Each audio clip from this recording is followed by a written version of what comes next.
So first, a little bit about me. We've got Kaizen's slide. I guess we can roll with this. This is me. I'm Jamie. I'm from the UK. I'm 24. That means I'm very young. I came to Tripledot. I've been there for 3 years, straight out of uni. I do share a flat with my mates. I'm a UA analyst and celery. Yeah, that's my favorite vegetable. Generally, I'm not a college wrestler, and I guess everyone loves to hate SCAD. So, yeah, that's me. I'll also say a brief little bit about Tripledot. We're a worldwide organization. We have over 500, I think, employees over many different offices. The UK I'm based. We have a Warsaw office. We have one in Jakarta and in Barcelona and in the US. We started out with Solitaire, basically evergreen game where we could just do UA and sort of understand the fundamentals of how to be a gaming company, really. We've now diversified a bit more into the puzzle space. Our biggest game you might have heard of is Woodoku. We estimate about 1 out of 7 people have Woodoku or have ever had Woodoku on their device, which is pretty crazy. We are mainly a puzzle casual game, which relies on in-app advertising, so that is no IAPs. And then, yeah, we're basically diversifying a bit more into more puzzle games and hopefully sort of cracking IAP in the near future as well. So, the main thing I want to talk to you about is probably a question that a lot of people in growth ask all the time, or on a very daily basis, is, my UA campaign performance is weakened, what do I do? I'm very much sitting here asking this question a lot of the time. And I went around my office to all of the other people who work in marketing, and there's a lot of things here that could be the reason why a UA campaign performance has dropped.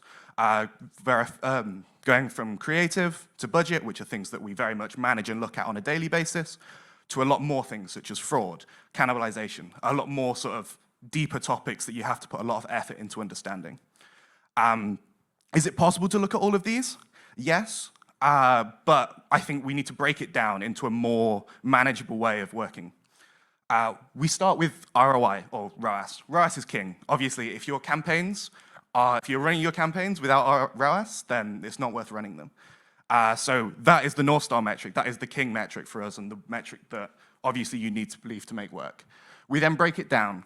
We go into CPI, we go into ARPU. CPI, on this side, is more of a UA aspect. We can change a lot more of this. And then on the other side, ARPU is a more product monetization side, slightly less impacting of the UA, or, well, still impacting the UA, but we can't impact it as much. We sort of end when the user enters the app. We can break that down even further into click to install, conversion rate, CPM, obviously less control over that, and then engagement and CPM on that side. And here is a whole host of things that you can change or that affects all of these metrics. Is the key to improving these metrics purely a reduction of things that aren't working though? I kind of want to switch the narrative away from what is my campaign doing wrong and what can we pause out, a purely like reductionary process, to my UA campaign has room to grow, how can I do it? And I sort of see personalization as a vessel for that, in terms of taking what you think is working, either on one campaign or a different campaign or a segment of users elsewhere, and giving your campaign or giving your users that personalized experience for then they can take it and grow in terms of changing just a little thing to improve. So what is personalization? We believe it's offering a different experience to a different segment of users, that can be either creating a more consistent funnel from ad campaign to creatives into the game. It can be enhancing the experience to users when they're actually in the app, or it can be encouraging them, surfacing a lot of different things to the users based on what they do in the app, maybe giving them a slightly different option because they're more likely to do something. That can be with live ops, it can be with just gameplay in general, offering them a new mechanic if they're finding it a lot easier or making the game slightly harder behind the scenes.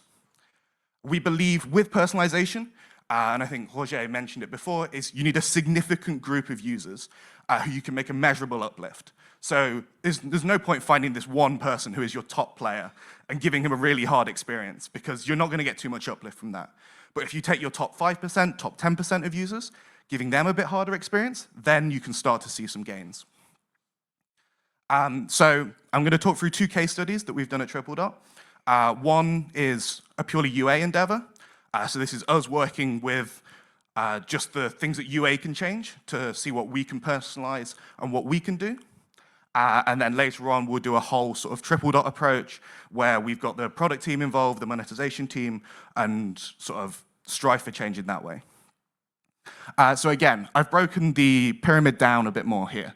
This is the whole sort of flow for a user. They'll see an ad, they'll install, hopefully, they'll open the app, and then they'll retain. Again, we've got this line down here in the middle for UA on the right-hand side, and non-UA on the left. And yeah, UA on the right, non-UA on the left. That means that these are the metrics in the purely UA endeavor. This is what we're looking at right now. So Tripledot recently had an activation with Steve Harvey, where we got Steve Harvey to appear in some ads. And on the right-hand side, in the blue, this is our Steve Harvey ad metrics. And on the left-hand side, it was our non-Steve Harvey. As you can see generally here, the percentage of users who are clicking on an ad and percentage of users who are installing an ad from our business as usual creatives is actually outperforming the Steve Harvey. We couldn't really change the ad. The ad had already been filmed. It had to go through a lot of legal process with Steve Harvey's team to change up the ad. But we thought, is there anything we can do post that click that we can do to improve? Obviously, the natural thing here, yeah, so we need to break down what needs to be changing. Again, ROAS King at the top, we break down into the CPI branch. We can then break down even further into conversion rate, and here we rest at store conversion. Our solution here was to generate a new CSL, which gives that consistent experience from the ad into the store, because I think we've had a lot of discussion about localizing the stores, but the main thing here, we want to give a consistent experience whilst localizing. It's all right giving them a lot of Steve Harvey, Family Fortune sort of aspects in the store page, but it has to be a consistent theme from the ad. This then will lead to an improved conversion rate and then a reduction in CPI. Our hypothesis, personalizing the store for people who get a Steve Harvey ad to create a seamless experience from ad into the app. Therefore, improving store conversion rate, and our measurable KPI here is store conversion. So this is what we did. We took the basic Wadoku store page and gave it a sort of rebrand. We took the aspects from our Steve Harvey ad, a very sort of vibrant, shiny, sort of Hollywood-style ad, added Steve Harvey in the gold suit, and this is what we changed to hopefully improve that store conversion rate to improve the funnel there. Just for everyone in the room, this doesn't have to be a big celebrity endorsement. This can be targeting your AEO, CEO campaigns, people who are going to play a lot of games, showing them something that they're going to experience later on in the app. This can be just the creative that you're using a gameplay creative or a tempting creative. What's working with your tempting creatives you should be showing in the store to give that consistent feel. How many times have you clicked on an ad accidentally or intentionally, and the store page looks completely different from the ad that you've watched?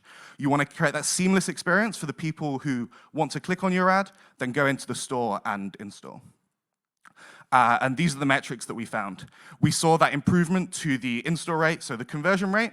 So although we were 4% behind on the click, it equaled up and we're actually ahead on the install, which led to an equal CPI. And we were reaping the benefits here of the blue 30% of installs retaining to day 7. We had these really engaged users coming from Steve Harvey and then staying, and we were maximizing how many users we were getting from this campaign by keeping that consistent theming, that personalized experience all the way through the store.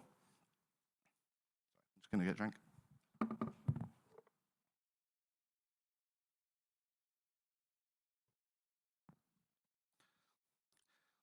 Right, so that was the purely UA endeavor.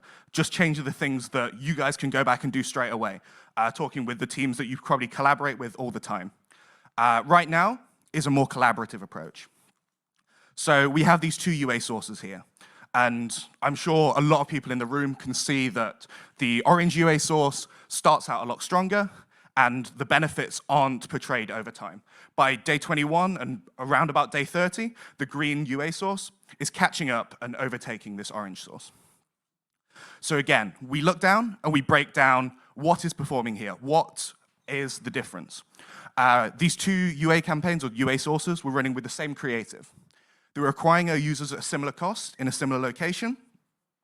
And when they got into the app, they were being monetized very similarly. The CPMs for these users were quite similar. The only issue was, and you could see because they were catching up, there was worse long-term retention. So again, we can deep dive into that further.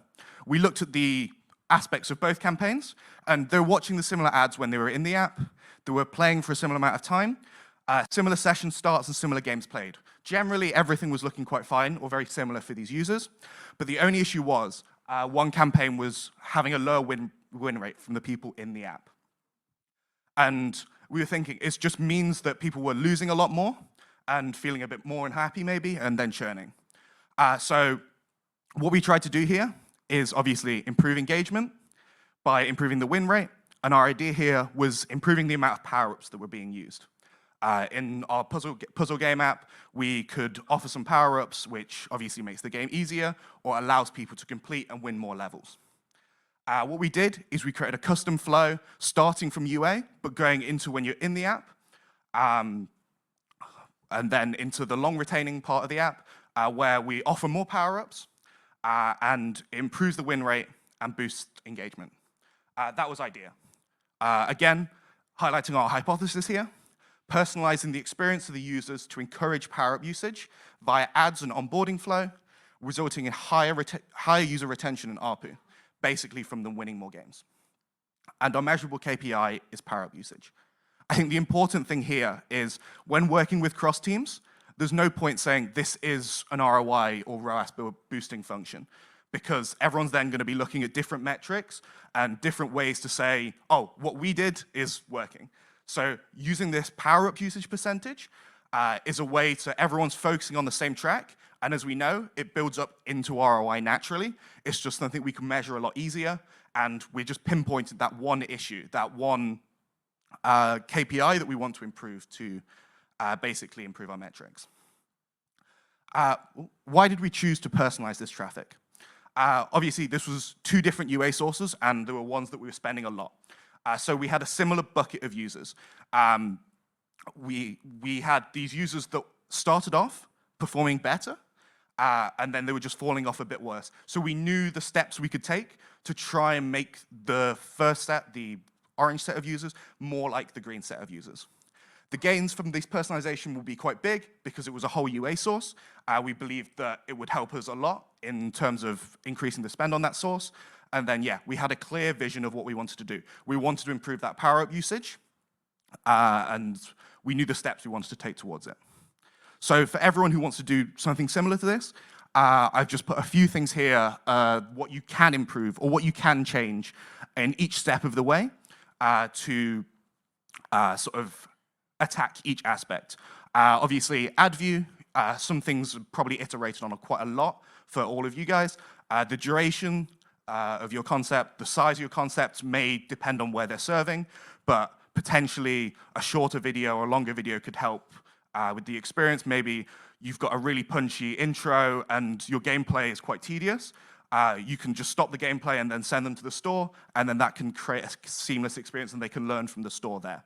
Obviously, size, concept, we can use gameplay concepts and marry them up with a custom store listing, or you can use your slightly more tempting concepts, and they're not really jarred when they enter the store.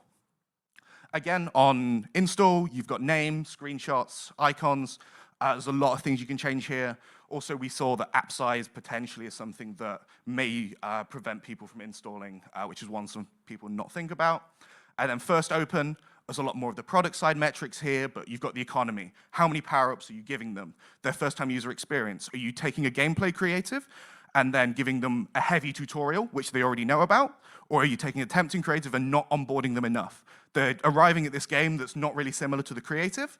They need that bit of hand-holding, that bit of extra onboarding to have that seamless experience through the app, that personalized experience. If you're misleading them at the beginning with the creative, then they might need a bit more onboarding to know what the game they're actually playing is. And then retention, obviously win rate, levels, variety, anything that you can do to change the experience. Obviously, if you know they're winning a lot of games, maybe make it harder. If they're losing a lot of games, make it easier. If they're playing very long sessions and playing a lot of levels, maybe adding some variety or changing the lengths of levels might do something to help there as well. So what did we do? What did we do in this situation?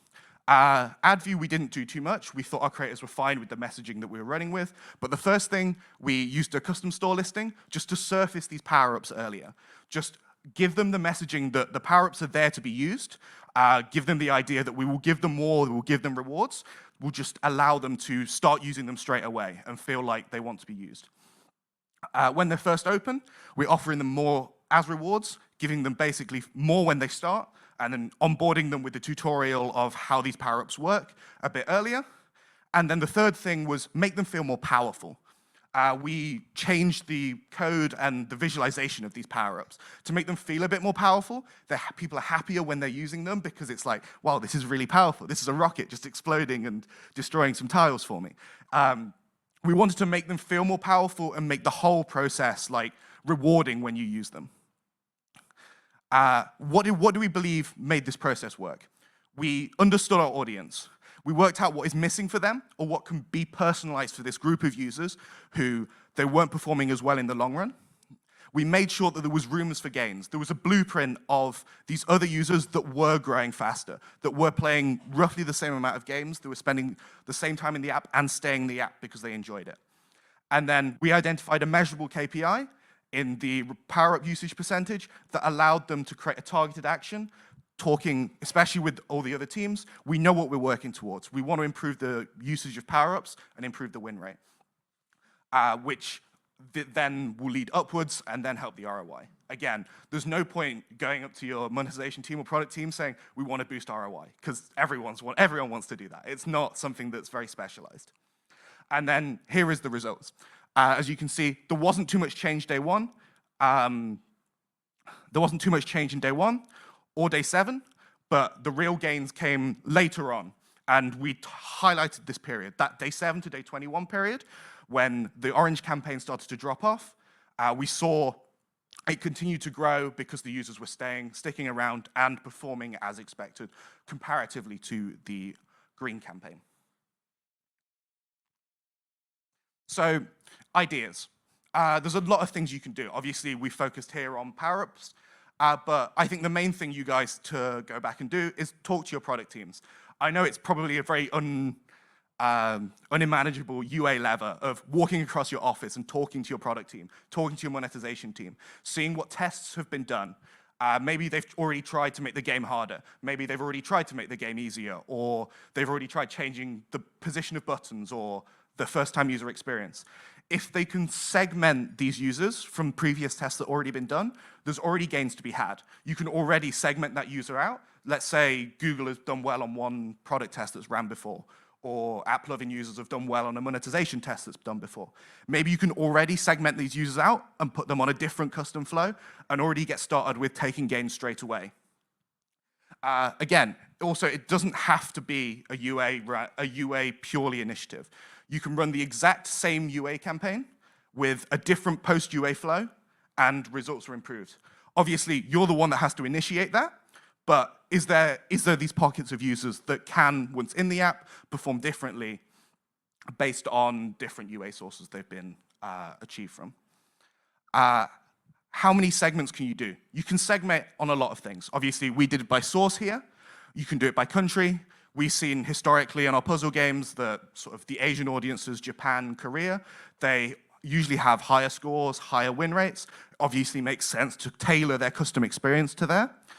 You can also, anything that people do in game. If they take obviously in Mario, if they take a cannon to skip to level 5, maybe they're not ready for all the people who are doing that aren't ready for level 5. Maybe you need to work out whether you need to change the experience of some of these users. If they're visiting the store a lot, maybe you want to sort of nudge a bit more, or is there anything you can do to make them make that purchase? Just understand, is there any sort of thing you can see with users or a consistent amount of users to sort of take them and change their experience to make them have a better time or more nudge them in the direction of something that you want them to do. Yeah, 3 main things that we should be taking away from this. Not all UA problems can be solved with removing something that is broken. You can personalize, you can change and enhance positive aspects. So if your campaign is broken or your campaign is starting to perform worse, maybe try and improve the better things of your campaign before looking at removing the worst parts of your campaign. I think we should break down your problems into manageable areas to attack. Saying we want to improve ROI might not be the best thing to say in all situations. You want to be breaking down to that one metric that everyone can work towards and everyone understands a bit more. And also, just collaborate with your teams. Go and talk to your monetization team. Go and talk to your product team. Don't be afraid to take their knowledge, and also other games. You can take ideas or blueprints from other games. Obviously, at Tripledot, we're lucky enough to have sort of a wide catalog of games, but you can take those learnings from other sources or other tests that have been run even on other games to move forward and hopefully improve your UA performance. Thank you.